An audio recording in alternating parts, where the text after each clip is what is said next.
I believe everything's energy, vibrations, For sure. which you can scientifically prove through quantum physics. Yeah. Our subconscious brain has a direct impact on the material world. Yep. And the material matter behaves differently when it knows it's being observed by the observer. Sure. You've probably seen the double slit experiment. Yeah. So you know what I'm talking about. And then it's interesting when you apply that principle to how people actually think and manifest thoughts of poverty or thoughts of riches. They both take the same energy, but they reveal and start to unveil different results. Yeah. All right, welcome to another episode of the Be Bright podcast. I got Jordan O'Farrell here. Thanks for tuning in. Excited for this one. Jordan, if you don't mind, give the people what they want, what they've been asking for. Give them a little bit about yourself. A little American energy. Hell yeah, bro. Isn't that what we all need, living in this country as Americans? Yep. And a little bit about me. I mean, where do you want to start? Wherever you want, man. Start from the beginning. Born in Mexico. Okay. My last name is O'Farrell. Look pretty Irish, right? I'm half Mexican, half Irish. Cool. And my dad met my mom selling timeshares. So you could say the selling thing is kind of in the blood. Yeah. And he did that because in his 20s, he used to tell me, bro, you could, back then, you could drink and drive. The windows are down and chicks are in it. You could just hop in their vehicle. Now that's like rape, assault, and all kinds of Can't do that. Yeah. So it's like, this sucks. Let's move. So they went to, you ever been to Mazatlan? No, I haven't. So Mazatlan, nobody knows what Mazatlan is, but Mazatlan was the Cabo. Oh. It was like the Mecca, the place to go in Mexico. They just never sold themselves out because you can't kill that culture there. Sure. It's too strong. So it never got overtaken by Tourists. the American influence and tourists like Cabo. Yeah. So him and all his best buddies, my Uncle John, which I'm named after, I'm not biologically related to him, but the story goes they were smoking weed when they were younger under a tree. And he's like, bro, when I have a son, I'm going to name him after you. And then he's like, yeah, bro, when I have a son, I'm naming him after you. So my dad's name is Michael. He's John.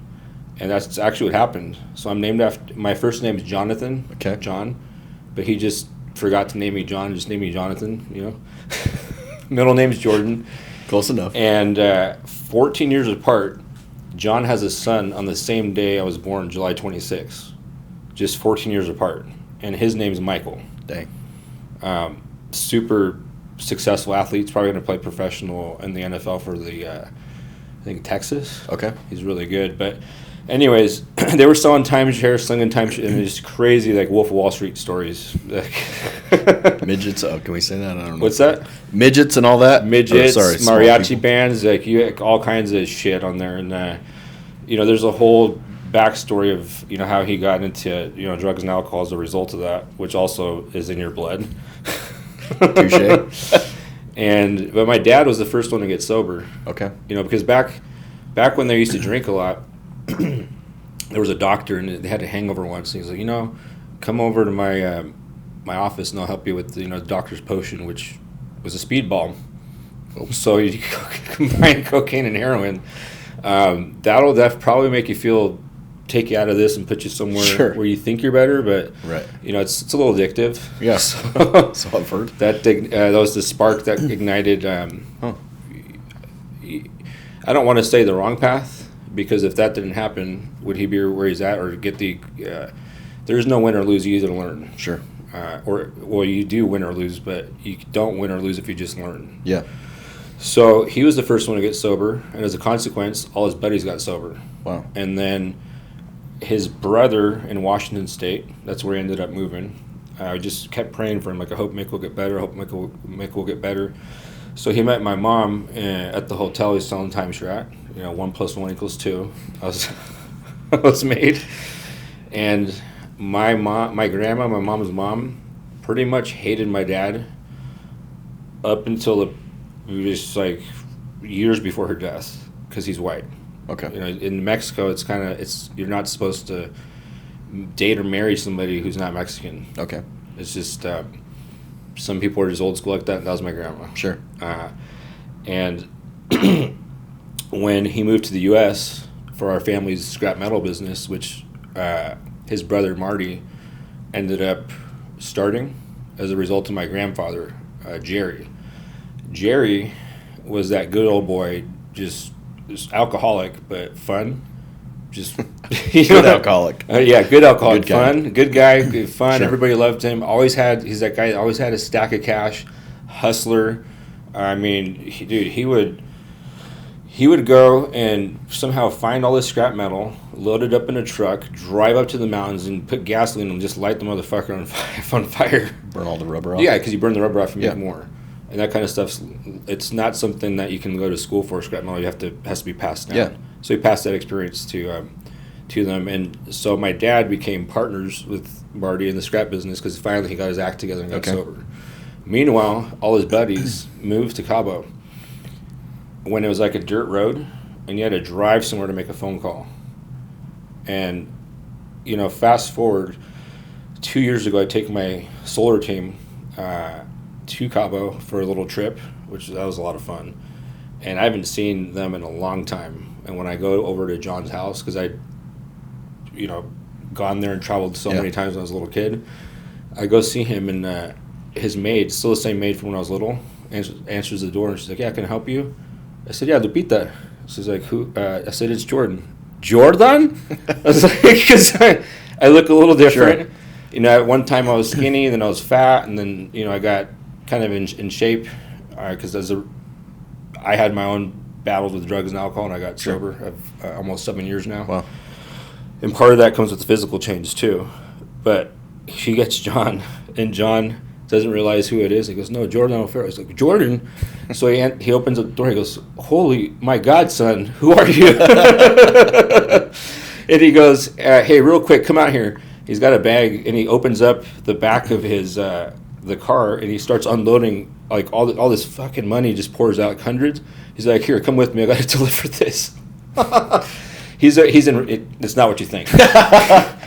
I'm not sure what you think. He's very well off, but he's a real estate developer. Oh.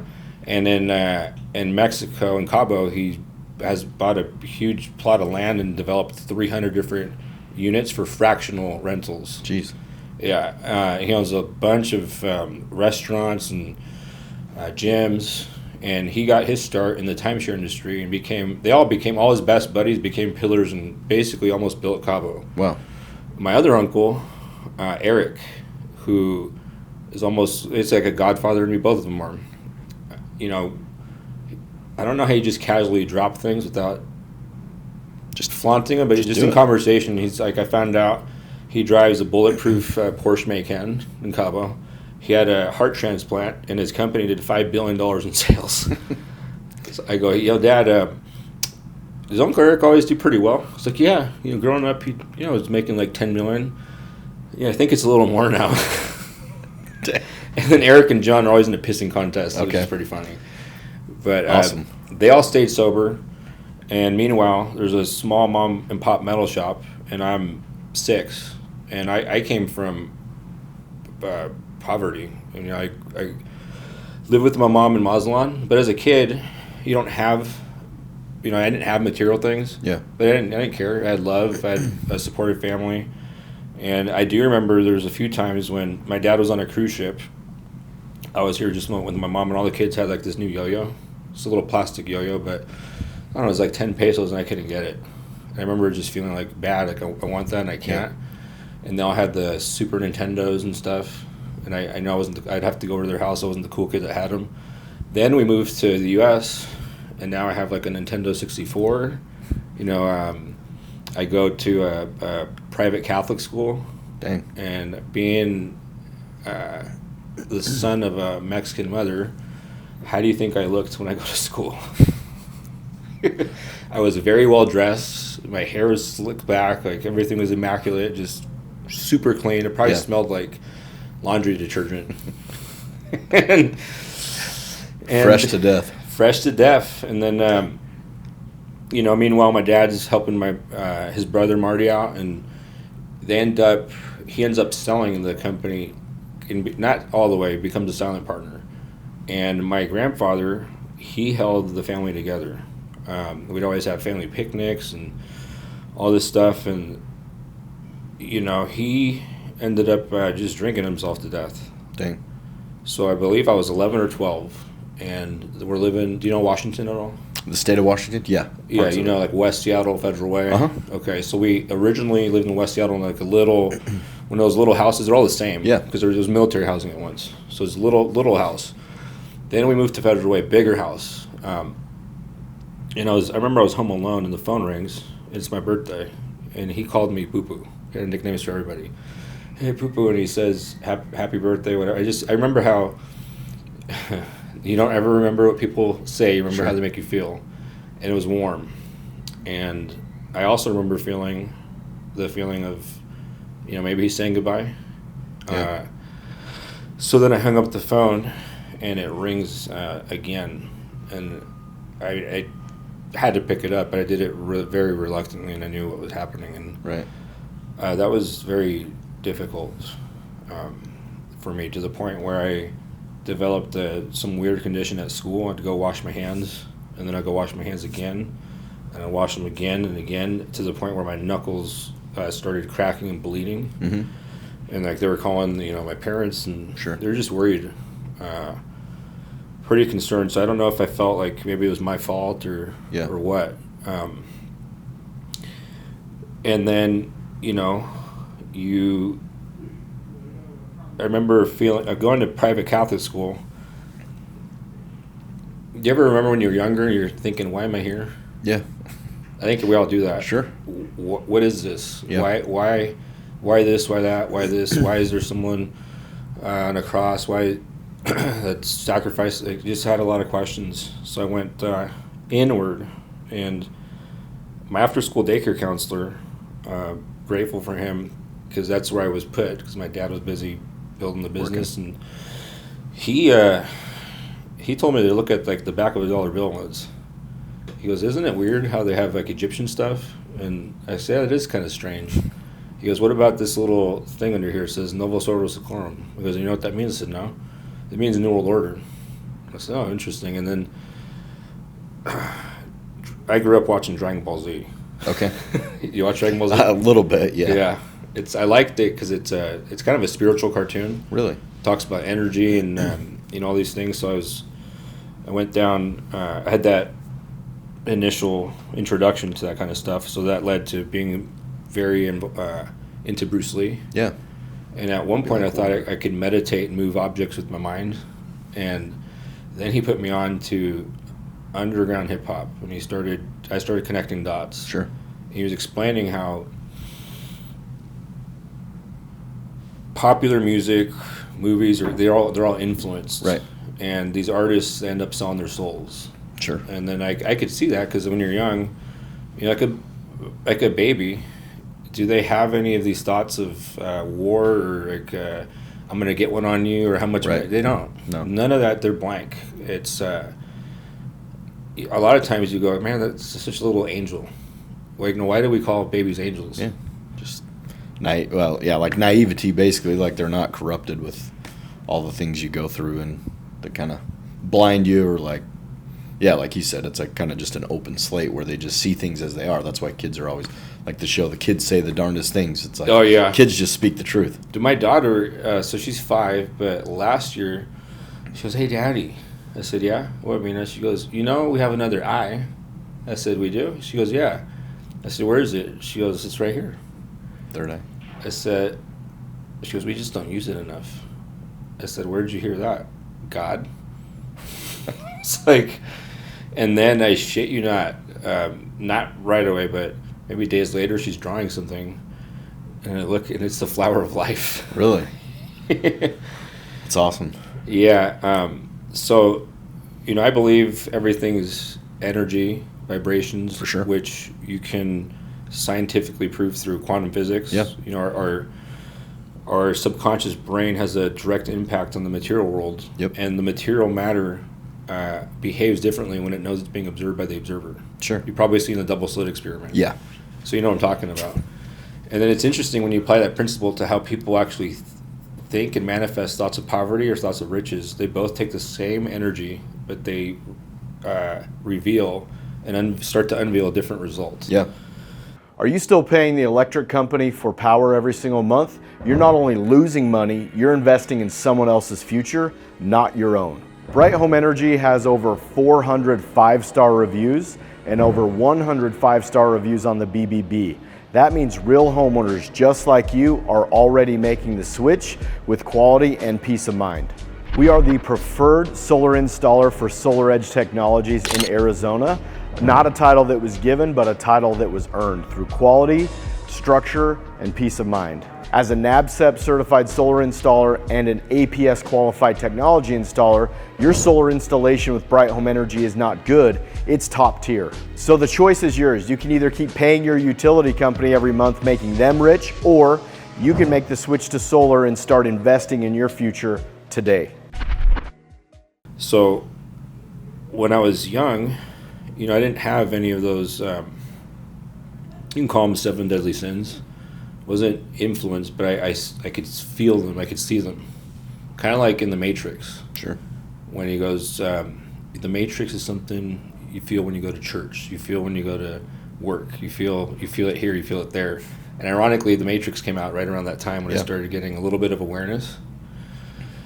They say the two traits of a top performer, top producer are self-awareness, self-correction.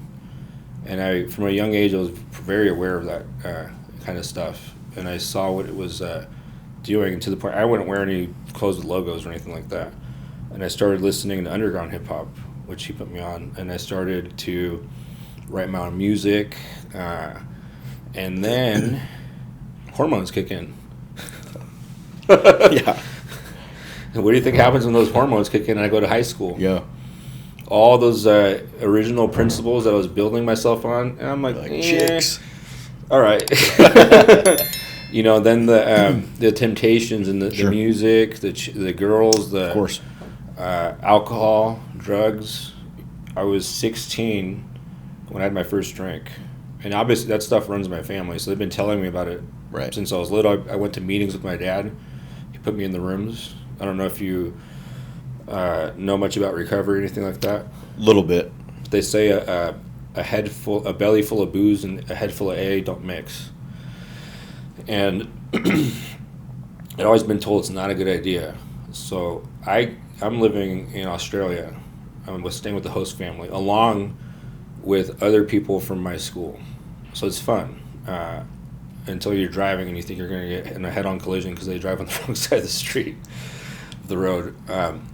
But I get invited to a house party, and it's funny, the kid I was living with was not popular at school. He didn't get invited. I always felt so bad for him. But we're the cool Americans, right? I'd start beatbox ciphers and do all this stuff. Man of many skills over here. Yeah. And I get invited to that party, and I remember we're all talking. We're in a circle, and everyone's drinking.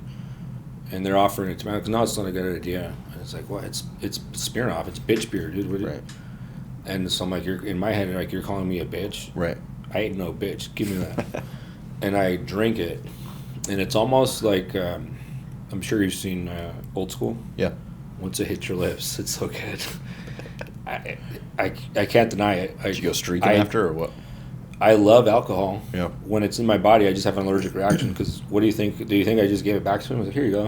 I was like, fuck that, give that to me. And I remember first beer I ever drank, just pounded it. I was like, you got another one? And now I'm 4 in, 5 in. Right. And I'm thinking, cool. High five my one of my dudes. We're dancing, and that drink led to all different sorts of kind of stuff. Yeah. In school, and they say if you have a goal here, and this is where you want to get, and you start here, obviously the quickest way to get there is a straight line.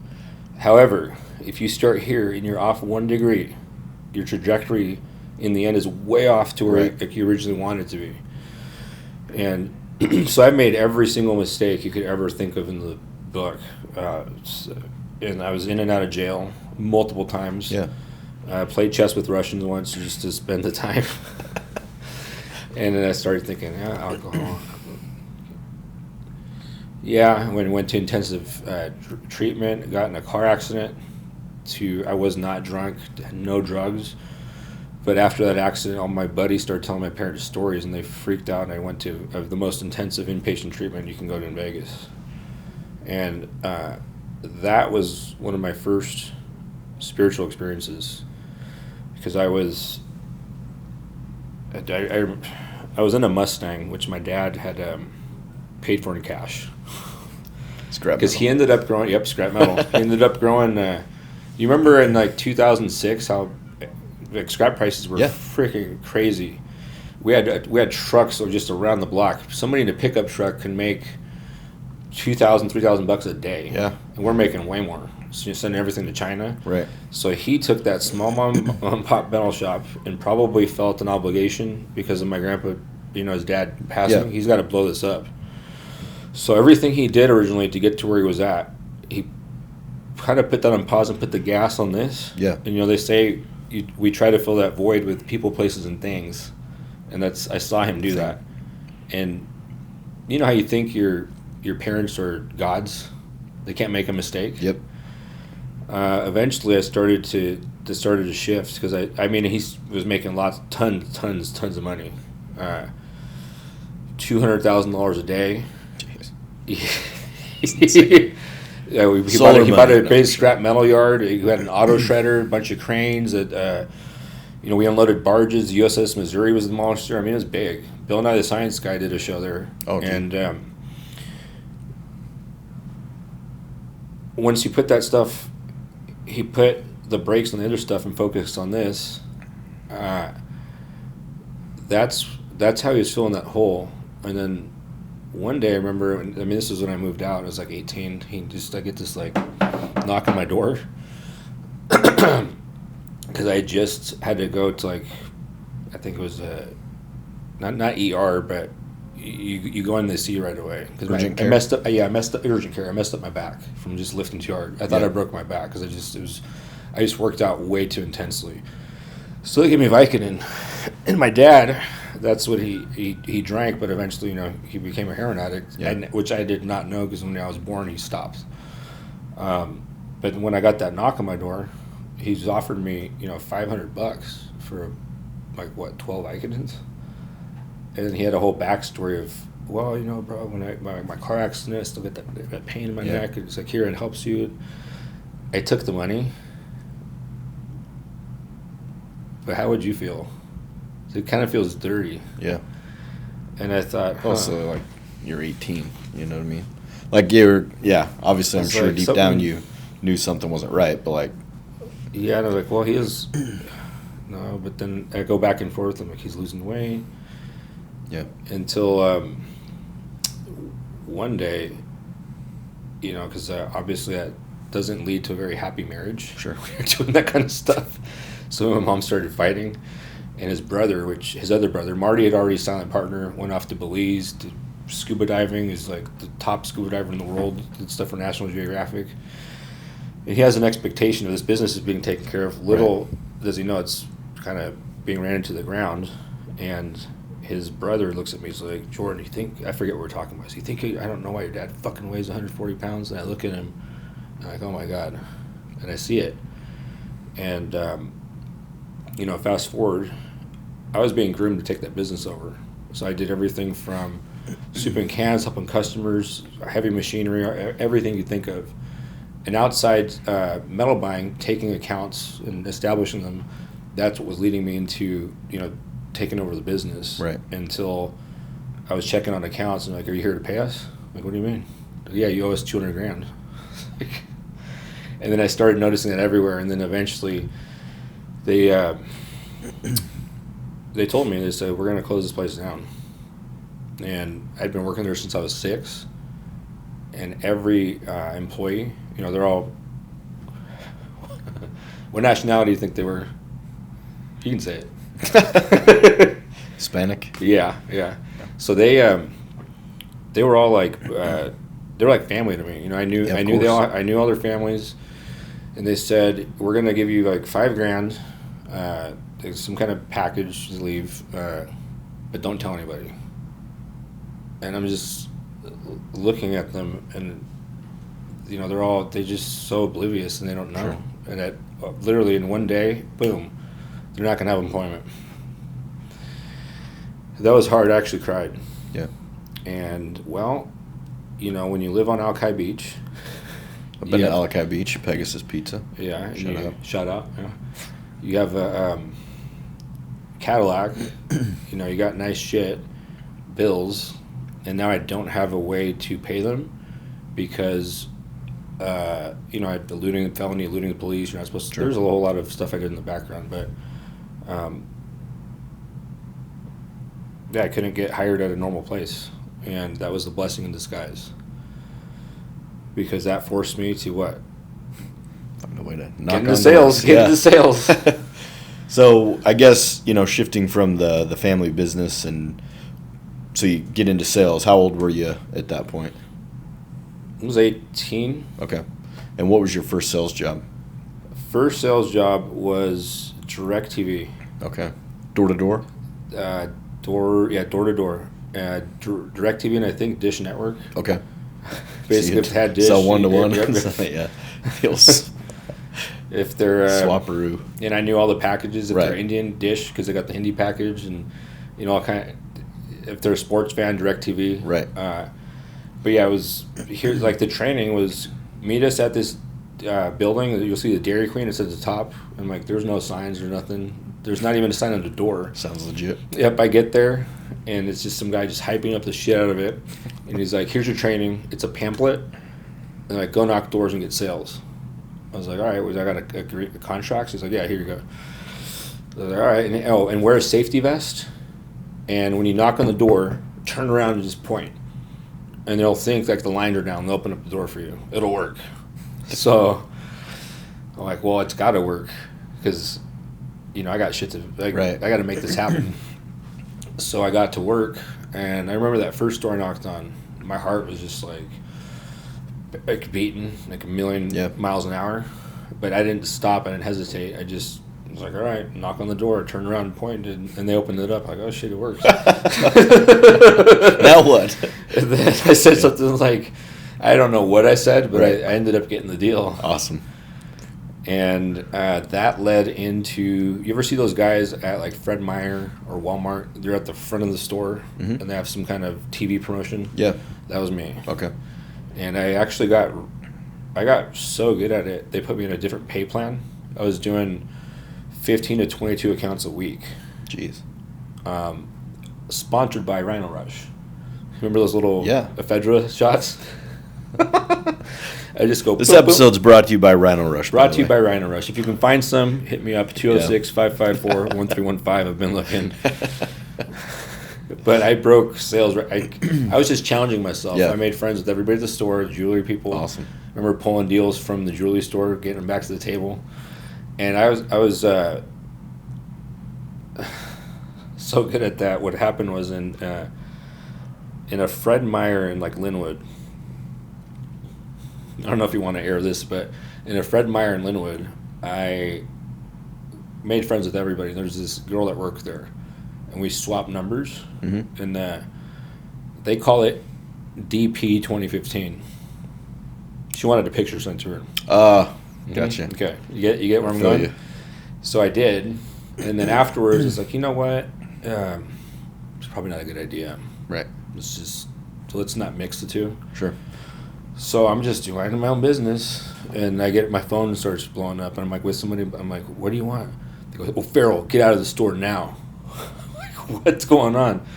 She reported that to management and the upper, everybody at Fred Meyer corporate. So the marketing company lost all the accounts in Washington State. But I was so good that they put me in Walmart and just changed my name. So I was calling in deals under Jordan Chase. Heck yeah. And, that's, I was just looking, like anyone, we're all looking for the right vehicle to plug into. And I did refinancing commercial loans over the phone. I was studying Jordan Belfort. Yeah. The Wolf of Wall Street, before the Wolf of Wall Street. So when I watched it, I was holy shit, I know that entire script. Yeah. All the micro-inflections. Pen. Yep. Kirby Vacuums door-to-door. Gym memberships at LA Fitness. Not Planet Fitness? Not Planet Fitness, a real gym. You can kind of call it a real gym. Maybe. Ice cream. Payment processors business to business. Home automation. So Red Safety is the one company I've stuck with for probably about three years. Okay. They advertised it as not what it was. Why would a sales company ever do that? But they said like field operations manager, something like that. Red Safety, an alarm company funded by firefighters. So that stuck out to me, and I inquired about it. And I show up, and it's like there's multiple people showing up, and we're all sitting down. It's a group interview. Yeah. Now I know what those are. Yeah. And they hired, I think, everybody, and not everybody made it. Right. I did, and I became really good at it. I mean, there you go. I go all in when I go in on That's something because I believed in them. I'm very mission driven, Sure. purpose driven. So I was like, okay, you have ADT, it protects you from the outside in, but from the inside out, that's where everyone's the least prepared. Right. Carbon monoxides, heart attacks, fight, whatever. So I was like, okay. And you know anything? Have you ever heard of Altig Group, American Income Life? No. Huge insurance company. Okay. And Vlad helped Rick Altig build that company all across America. He's from Ukraine, came with nothing, and just taught himself to speak English. He's one of those guys. He was brought down as a favor because his son-in-law his son-in-law is a firefighter, and that's how they came up with the company. Sure. And then Jeremiah Hoover was number one in door-to-door dealer. So you have two directors, door-to-door, like referrals, and, right. Another side, and they were both directly working with me and training with me eventually, and they promised residuals, and I never got them, so I left. But the reason why was because that little monkey on my back that I never dealt with started to creep up. Like, what do you think happens when you're not making any money, and then all of a sudden I start getting paid $500 a week, $1,000 a week, $2,000, $3,000, $4,000, $5,000, right? And it gets paid quick. I started drinking again, and then I started doing other things, and that just accelerated that process to the point where it was just me at that company, home automation, alarm systems, and I left. And did I leave? I did, because they weren't paying residuals. But it was to the point where I got overweight. I was the fattest cokehead you'll ever see.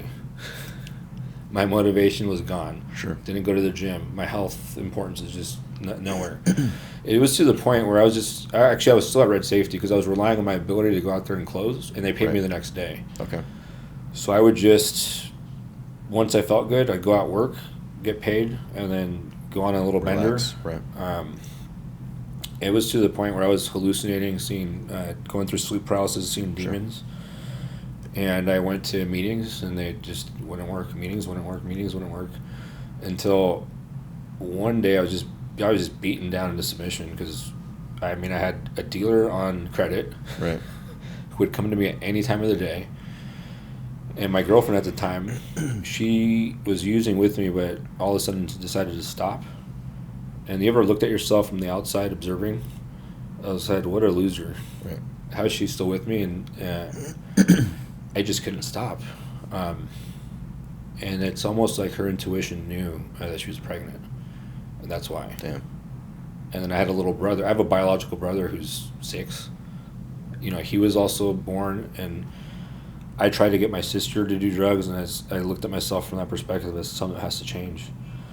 So the darkness in my room was there, and I picked up the phone, which probably weighed 1,000 pounds, because I remember a glimpse of a meeting where there was a men's group. Everyone didn't have the problems I had. They had much better problems, but they also had something I didn't, like serenity and peace, and they're happy. I want that. Right. You don't have the darkness that I have. Right. So I asked Frank. I said, Frank, it's Jordan. I need your help. Can you help me? He goes, are you willing to go to any length to get sober? I said, yes, I'm willing to go to any length. And I knew what he was going to say, and that's probably why I was avoiding calling. Yeah.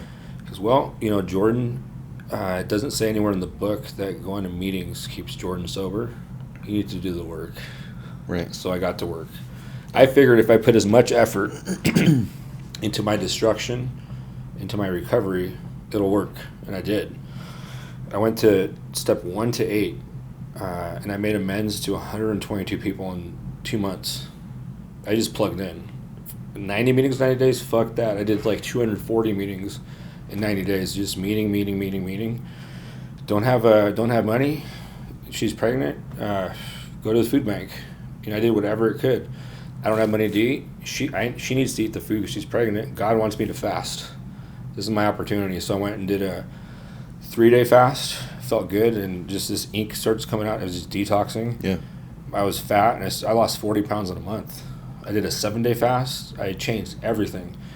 The music I listened to stopped. I got back to where I was when I was, that kid. 432 hertz frequency. I started plugging into that because I realized the world changed its frequency to 440 hertz in like 1934, which is it's a demonic tone. It's not God's tone, which is 432. I mean, I did everything you possibly do.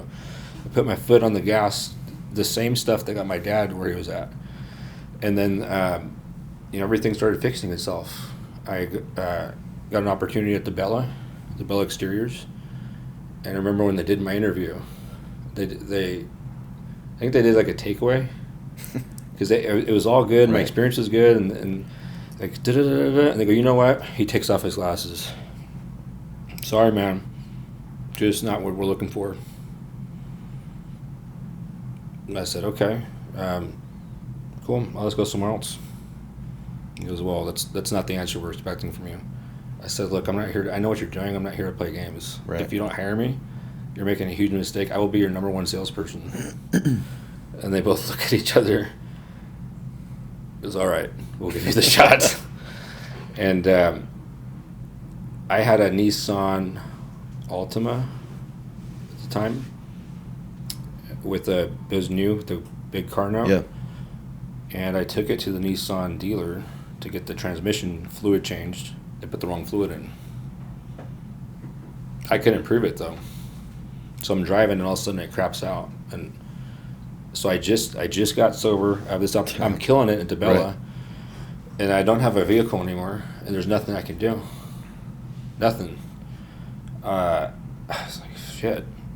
And my buddy, I'd put him onto DeBella as well, and he had a issue with heroin, and he was on Suboxone trying to get off. So I told Brody that. Brody was the GM at the time, and I pretty much I just said, look, I know you guys aren't supposed to do this because at DeBella they give you appointments, and you can go with somebody, but you're never like paired up or you go to every single appointment together. I said, look, Brody, I don't have a car now. Chris does. Chris also needs recovery. We'll go to meetings together. It'll be a good thing for him. And I know we're not supposed to do this. You don't need to tell anybody. We're just going to go to every single appointment together. I'm going to close every single one of them. And at the end of the month, like realistically, when we put up $400,000 in revenue, are you going to question it? No. You just need to let us do this. And so he moved some stuff around and actually did it for me. Chris got better. We were just killing it. We had a system down. We closed every single one. Every appointment just close. And eventually I got my car back, but when Chris and I drifted apart, he went down the other road. But DeBella was a great opportunity. My background was door to door. DeBella was not to just give you appointments. So when I first got there, I actually started self-genning them. And I started, who wants this one? They're like, hey, you can't, Farrell, you can't give out your appointments. I said, what do you mean? I just knocked it in. They're like, oh, whoa. So I kind of helped them create the culture of, self-genning and doing all that stuff. But, I was hungry. They gave me the first appointment they gave me. So that office was in Burien. Do you know where Squim is? No. Exactly. 4.5 hours away. And at the Bella, do you know what GAF 360 is? No. So you take pictures around the house. Okay. All around the front, and it renders the house, and it measures everything out. And I'm new into selling roofs, and it's almost like by the time I get there, it's almost dark. I don't have measuring tape. It's not going to work. And the guy's a roofer. I'm like, if I drove out here 4.5 hours, I'm selling this thing. Right.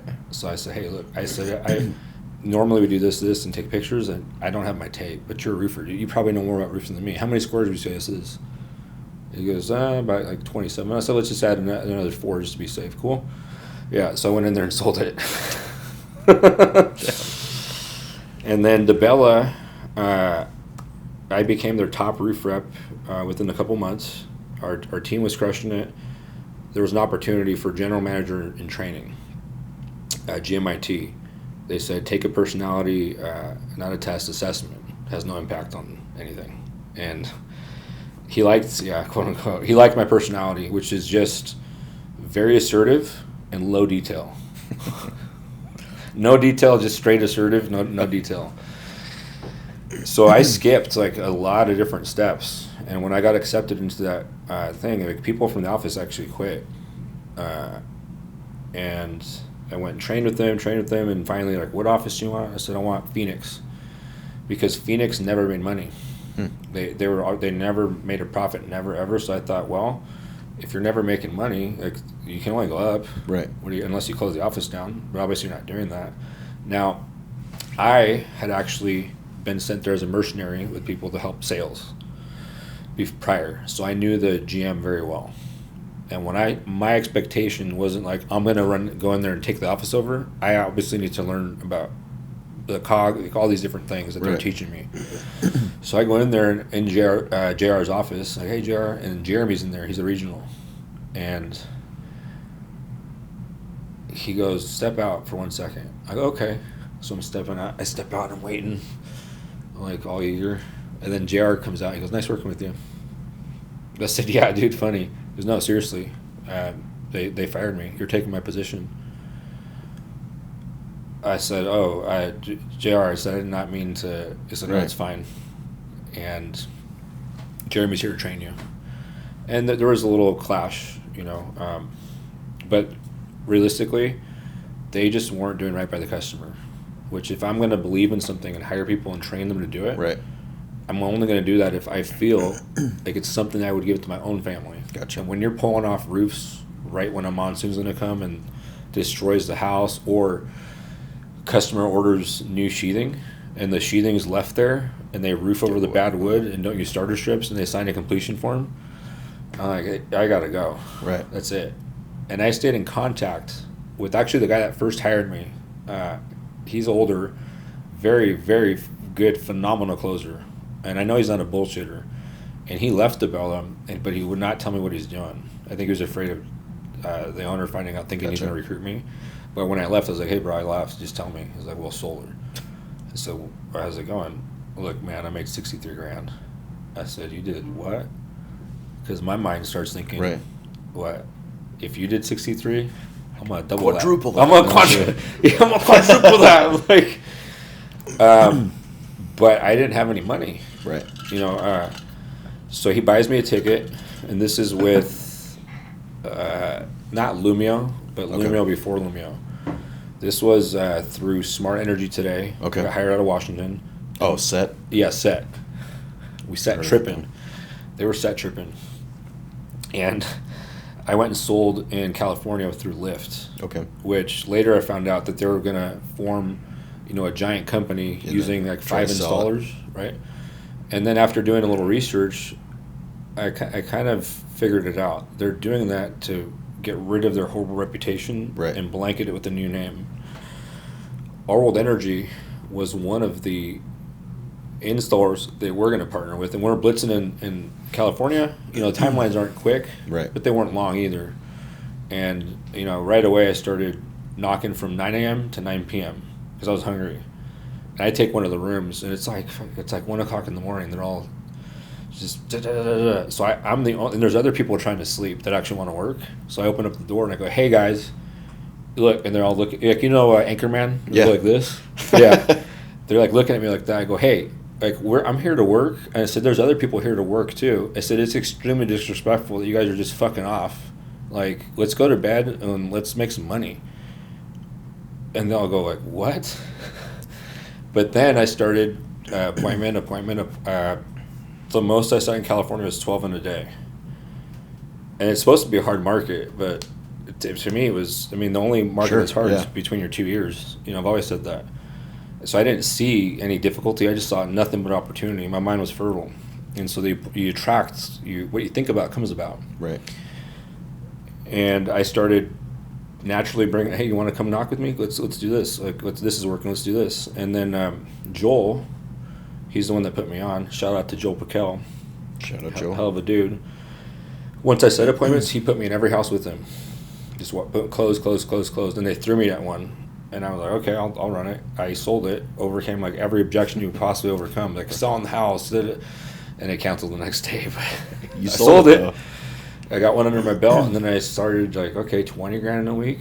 I'm starting to get some things, and then we did a blitz in Arizona using Our World Energy. Okay. Shout out to Caleb, and pays quicker, like a lot quicker. I'm like, dang, this is fast.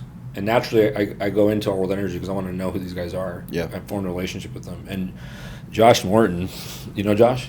I only know of him. Okay. He kept throwing like little, like, bro, if you came direct, you'd probably get paid more. And he just kept throwing like little things out.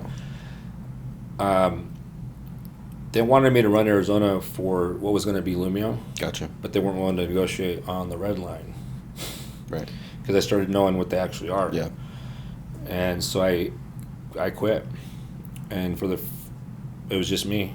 I quit, and I said I need to do something of my own, and that's when I left and I went straight to World Energy, and then I get a phone call from someone, and they, for some reason, felt like compelled to work with me, and we started knocking doors, just me, him, and another one of my buddies. We went to Cottonwood, and I think we did work somewhere else before that. I didn't produce a lot, like 8 sales. The second month, I made $140,000 in a month. Jeez. And then my other buddy, I was pretty much doing what Joel did with me with him. He was setting, I was just close. He made 100, and then kind of like a little beacon. Right. Doot, doot, doot. Everyone starts finding out. They're like, I want that. So then you start to pull people in, and you start building, and we did very well. And Our World Energy was, on top of their shit, just installing.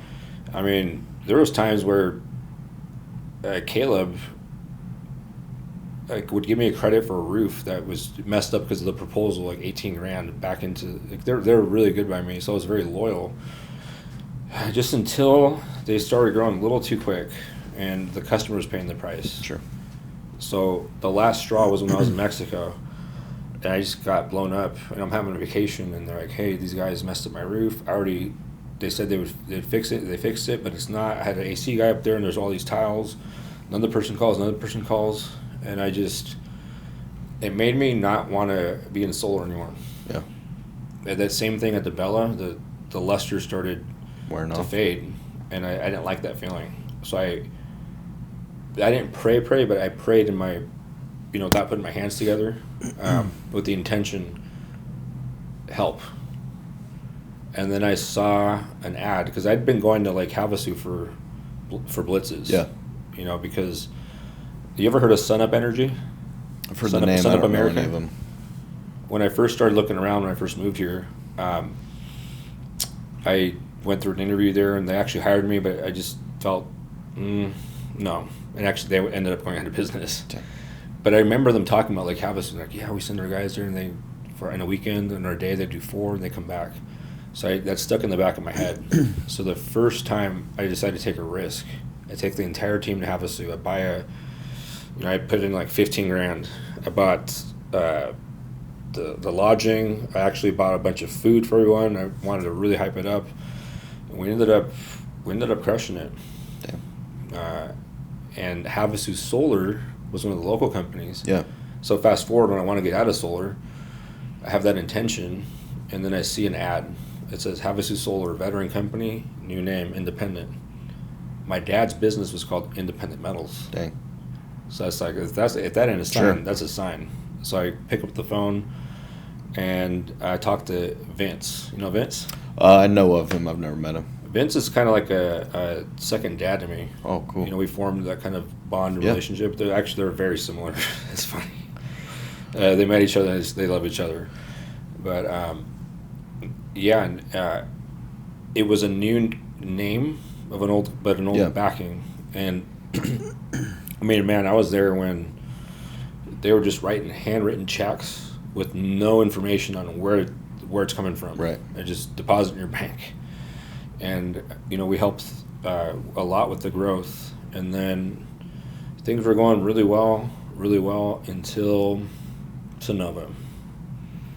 We should bleep that name out. Bleep. Sonova. No, I'm not sure. Yeah, Sonova took a lot of people down.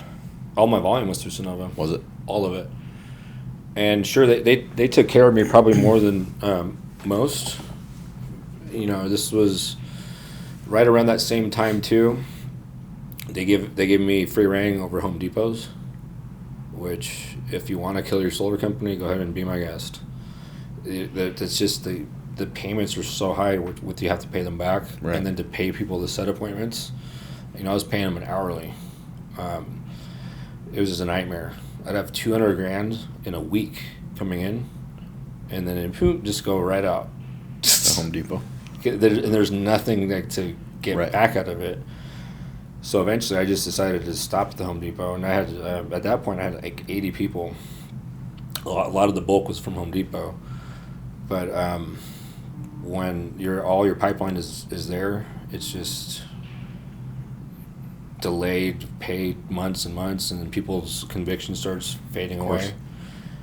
And we were branded as independent, but I'd always noticed that when I was in California, the houses that had Trump flags or American flags, they all had solar. It's like, what? Right. What is this? I knocked on a door that had a climate action. I'll never forget that house. Climate change sign. So I said, oh, she was in the yard. You have the sign, but not the, fuck you. Just right. Very hostile. So I started to notice a pattern. And it's always the way I've sold, because I believe in freedom. I believe in, the right to choose. An electric company doesn't give you a choice. And in 2024, that's when I officially branded and launched Megawatts. The reason why, I noticed I have a little bit of a different outlook on energy and solar. Do you know anything about BlackRock, Vanguard, State They Street? own the whole world, basically. Mm-hmm. They're part of the New World Order. Yeah, it ties back. See, it's all going full Yep. circle. So Back to the dollar bill. Well, I didn't really tell you what happened in my car accident, but I should be dead. And when I was in that Mustang that my dad paid for cash, being young and I was a punk back then, I canceled my insurance a week before the accident. Because that's all I had to pay for. Sure. It's like, fuck that insurance, I don't need that. Insurance is a scam, by the way, but yeah, in certain circumstances, it's nice to have. Yeah, it's, and I'm weaving in and out of traffic, listening to Ozzy Osbourne, No More Tears. And I have people that I'm meeting with at South Center or Weisfield at the top of the parking lot. We're all going to go to a house party. Keep in mind, not drunk, nothing to my system. And the Beer 519? No. Okay, right behind the Fred Meyer, there's an exit. It's an exit you can take, it's long. Okay. And the stoplight's right up here. So you don't need to really take it slow. And I was going like 110 miles. And it's like, shit. I'm going to slow. So I slowed down to 70. I cut over, and all I see is the white lines. So I'm like, I'm good. And when I cut over, I did it just a little too late. And there's the wedge a little further up. Right. So when I cut over, and I clip. And I kid you not, it sounds very cliche. Time stopped. And I could feel the ascension of my vehicle. And the ascension was the confirmation that this is happening. It's real. And my life flickered before my eyes. Everything. And I remember just a huge regret. I wish I could have done things different here. My parents are in Mexico. No one knows I'm in this car. No one knows I'm in this situation. All of this, it probably was a blink of an eye, but time just did not exist. And when I let go, I believe I let God, because this white vortex of light, kind of like if you were to look straight at that light, just opened up. Or one of those, lights. Yeah. I can't find the words right now because I'm still, when I think back to that memory, it's very vivid. And I was just snatched and taken to a place, a fluorescent light. But it doesn't hurt your eyes because you don't have a body. It's just white energy. And when I'm there, I have a lot of questions, but none at the same time because I have access to all the information, but it's not that important.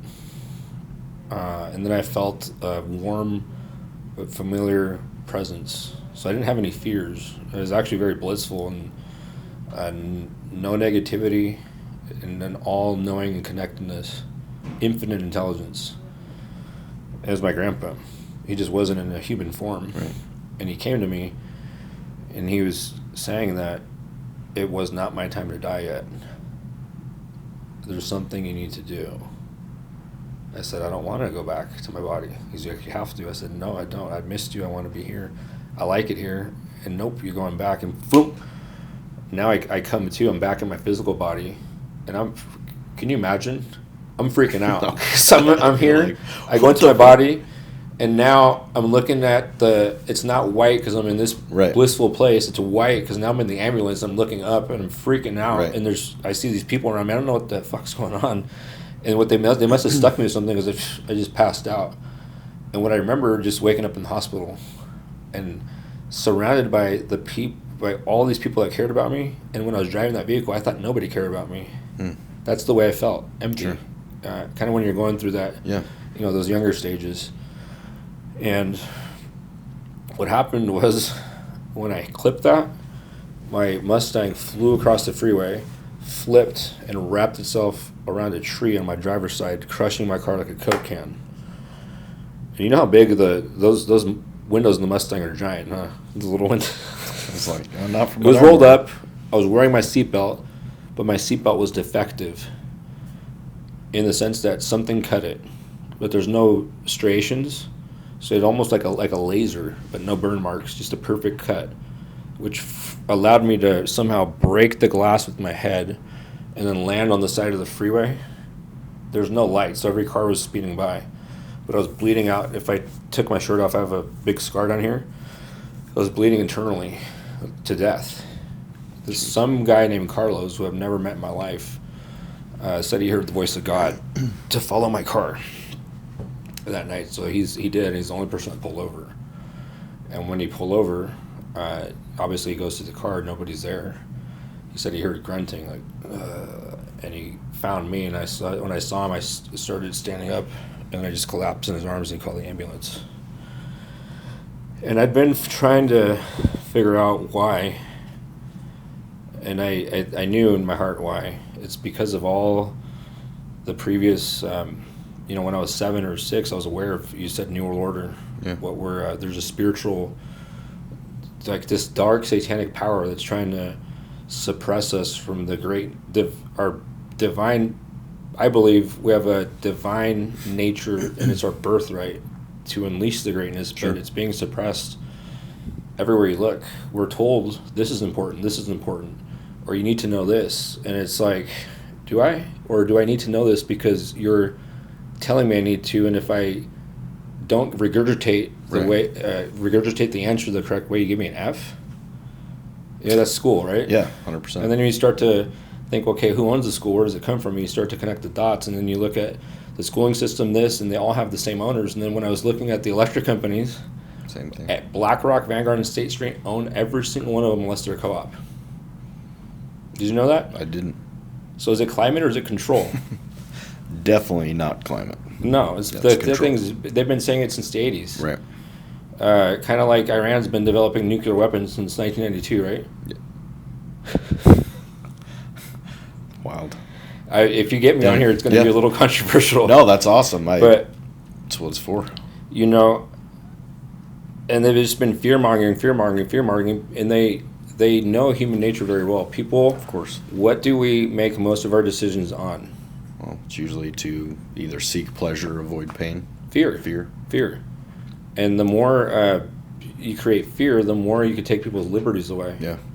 Most people don't realize this country, we're not a two-party system. We were originally a first-party system. The founding fathers feared and warned against two parties.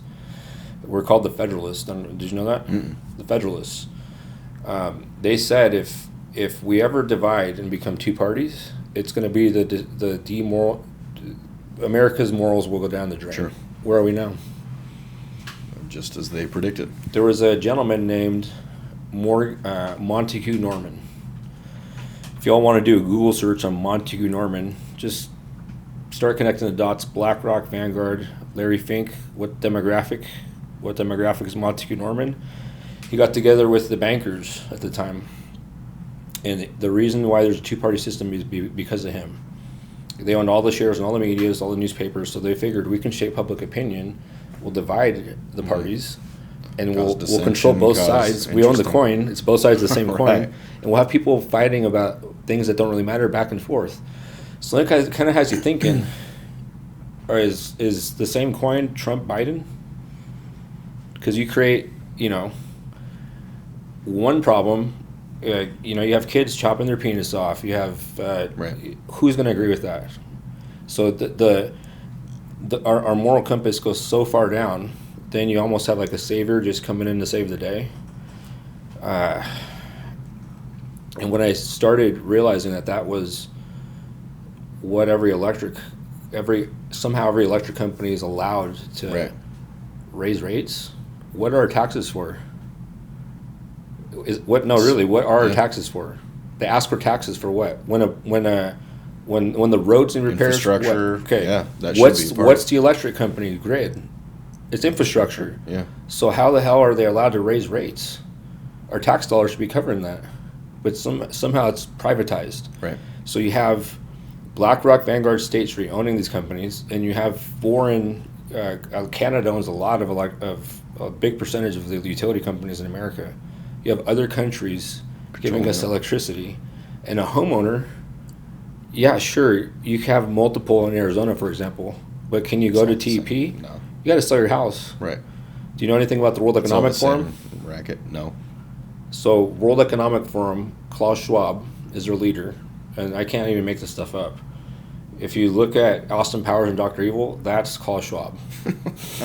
Bald, Right. but just like the real version, actually dark. He's got a mini version. Yeah, he's got a little mini Schwab. You complete me. I might like him if he had that. Yeah. But this son of a bitch says we will create a cashless society. Right. Where you will be happy and own nothing. Yep. It's a shareholder capitalist society. So you have like Microsoft, you have the Amazons. They all attend it. It's in the mountains in the Swiss Alps. Like it sounds like something out of a movie, like Austin Powers. And they all meet and they have a meeting and they control where they want the world to go. So they said we need a great reset, New World Order, great reset. They're just calling it different. So if you will be happy and own nothing, what does that mean for homeowners? Well, I think it's already happening. Tax credits going away. Well, no. Literally think Right. of a home owner. I didn't say renter. If Oh, you will true. be happy and own nothing, what does that mean? We're going to take your house back. So, I don't know. Let's say hypothetically, if 40% of Americans can't afford the electric bill right now, and it's not getting any Sell their better, house, and who we're do they gotta putting sell it more to? demand on the grid, AI data centers, and all this crap. If electric rates double in the last 5 years, that's where we've really seen the hyperinflation in electricity. Yeah. It's like this. Ever since COVID, yeah. So I can't imagine what the next 5 years. Now, if BlackRock, Vanguard, State Street own all the real estate companies too, and they own all the electric companies and are allowed to just drive prices up. In Arizona, do you have kids? No. Okay. Pets. What kind? Aussie Doodle, Bulldog. Are they Cat. indoors, outdoors? All indoor. Okay. Do you turn on the air conditioner? Yeah, of course. Yeah. I mean, what would happen if you couldn't turn it on? They would die. Do you have a mortgage? Yeah. Okay. Your situation might be different, but let's say for the average American, if their utility bill is equal to or greater than their mortgage, and they got to pick one, what are you picking? Mortgage. Versus your electric bill in the summer? Shit, I guess. I don't know. But then. Okay, now throw kids in there. Right. Yeah, then you're Your wife in there. Yeah. And you brought up Power COVID. bill. what happened in COVID? We can't afford our Right. we can't pay our landlord. We can't pay our mortgage. Right. We're going to give you guys a pass. You don't need to pay that. And meanwhile, debt's occurring. So if you couldn't afford it then, what happens here? How many people lost their houses in COVID?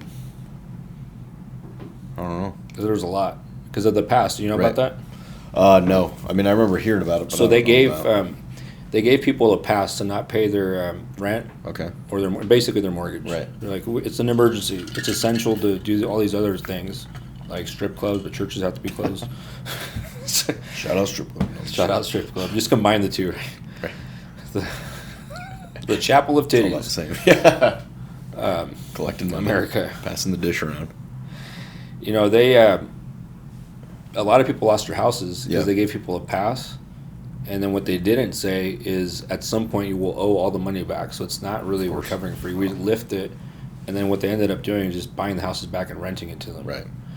So Yeah, all those like Zillow and I mean, I bought my house from Open Door. Like it was owned by Zillow or whoever the hell. Kind of wild, huh? yeah, that backfired me once. I had a flashback to Debella. She's like,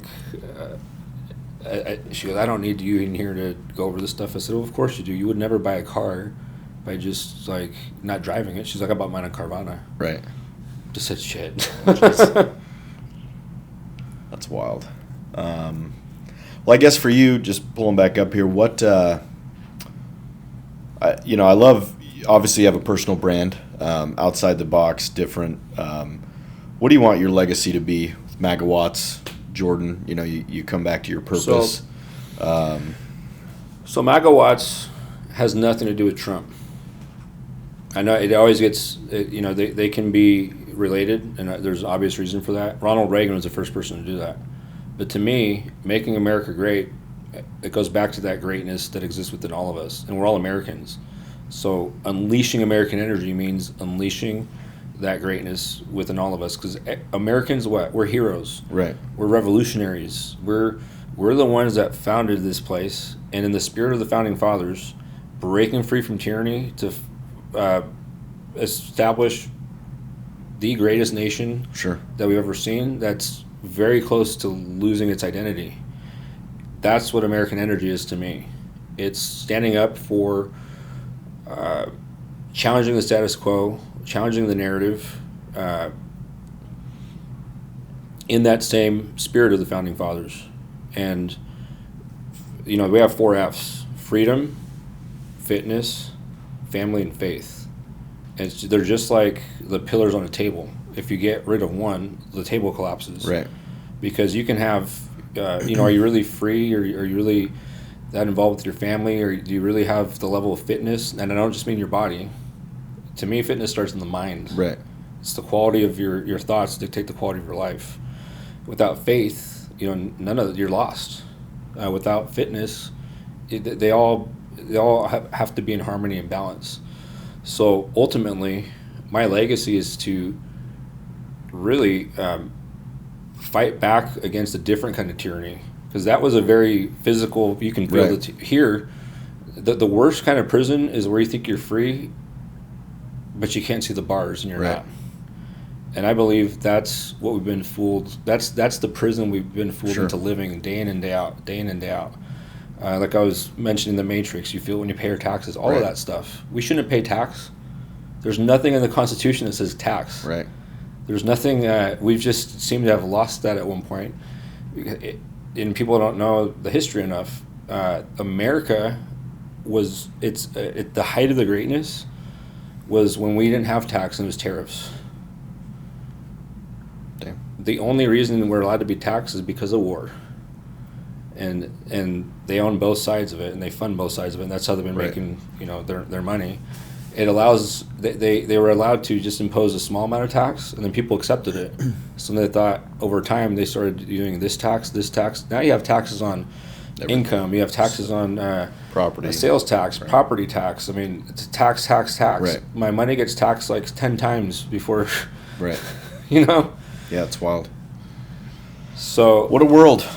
We're just trying to make it better. And no, I think that's, when you kind of pull it all together, I mean, obviously being in solar is great for the monetary aspect, but I've always believed that that's what we're selling is freedom, independence from the grid, being able to have an option, because like you said, I mean, that's what's preached to us, living in a free country. We're not free. Things aren't free.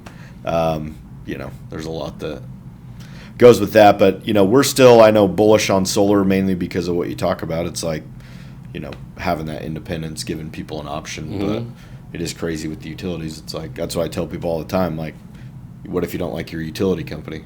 Well, can't do anything. Or like when someone says, I'm not interested, right?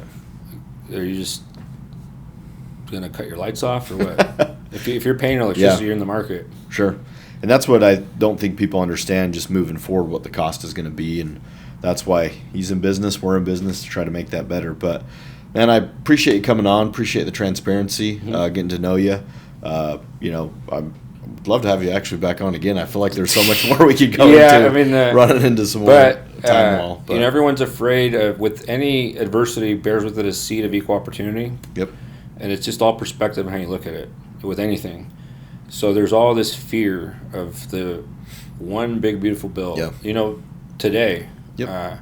you know what happened? Yeah. Mm-hmm. Solar's not dead. Yeah.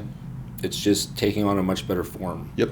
Which I've always felt the leasing and the PPA is the future, because it protects the consumer, and they just don't realize how good that product is, and the irony is they're fearful because of these guys misrepresenting what solar does, the tax rebate. Oh yeah, it's a full offset. No, we shrank your consumption. Right. All those mistakes led up to the point where now you have, for the first time in history, ENFIN. Yeah. You have the panel manufacturer funding their own job. Right. In the certified network of partners that they choose to install it. Yeah. And they know where the products are made because they're making it. They know that it's sized correctly. They know there's all these things that protect them.